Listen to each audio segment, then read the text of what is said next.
Hello and welcome. Ever been on a project that went so spectacularly wrong it became a bit of a legend?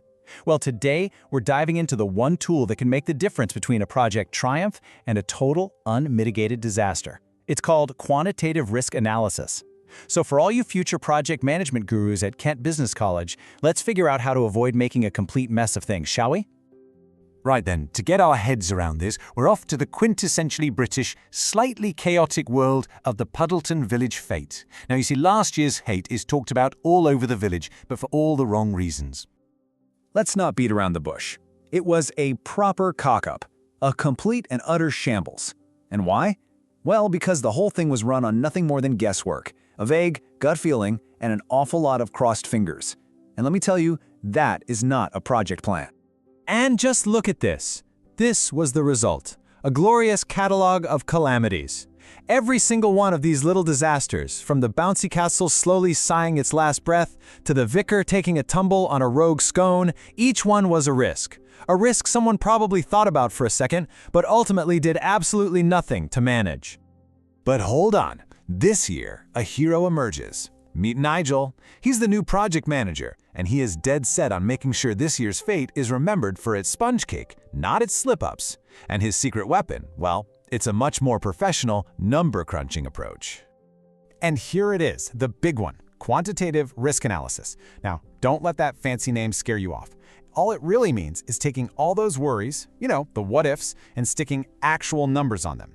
It's all about swapping out that vague sense of dread for some cold, hard data. And this slide really hits the nail on the head. It shows the massive shift in thinking. Last year was all qualitative. Oh, I've got a bad feeling it might rain, or let's just hope we sell enough tickets. This year, with Nigel at the helm, it's quantitative. There's a 40% chance of rain, which would likely cut our profits by about £3,000. You see the difference? It's the move from just winging it to making a calculated risk. Which, brings us to a perfectly reasonable question. Why on earth would you go to all this bother? I mean, why are we messing about with spreadsheets when we could be testing the quality of the local cider?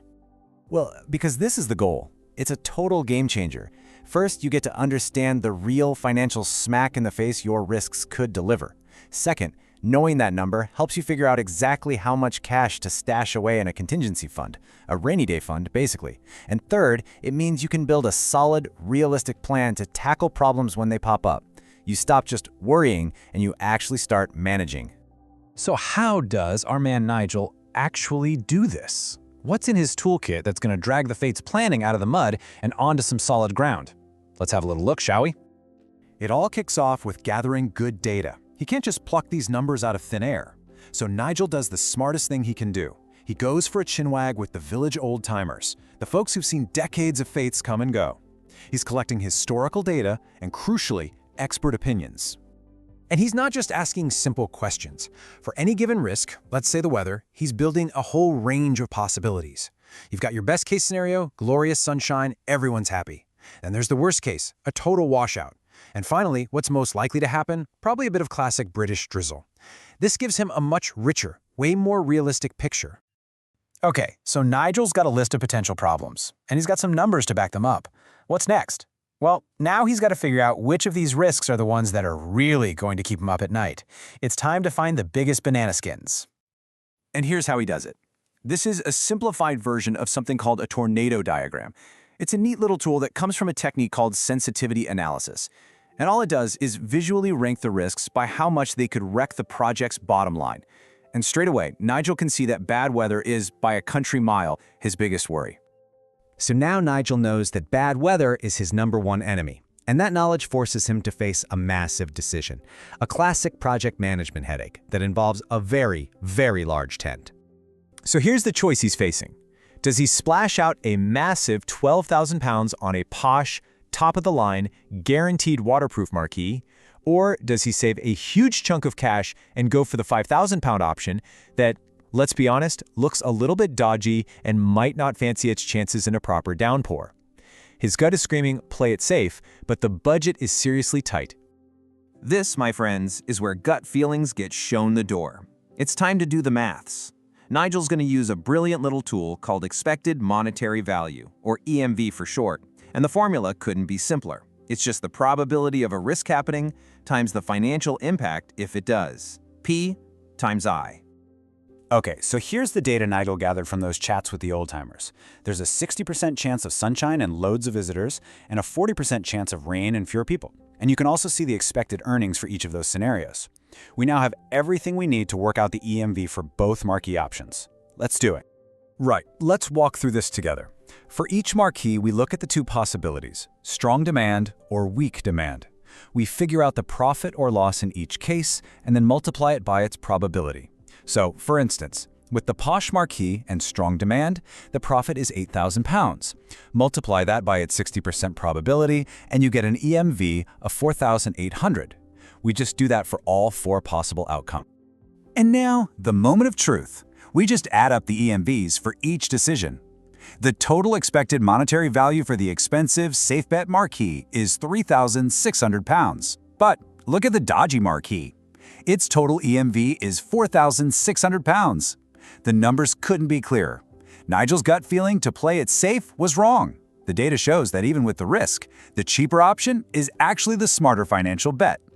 So, after all that number crunching, what did it all mean for Nigel and the Puddleton Village fate?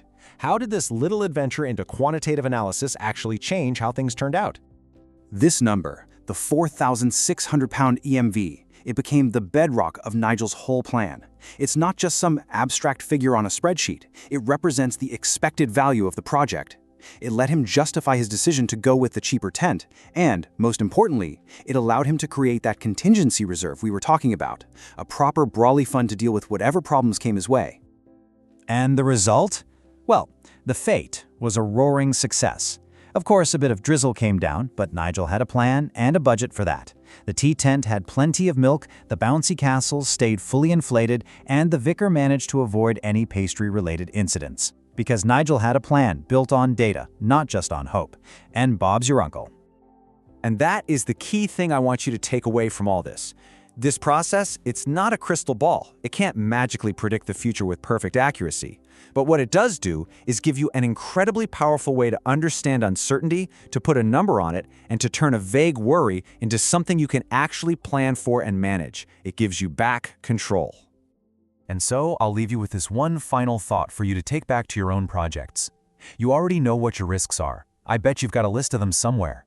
But have you done the maths? Because as Nigel and the entire, slightly soggy but very happy village of Puddleton discovered, making that leap from simply worrying to actually calculating can make all the difference in the world.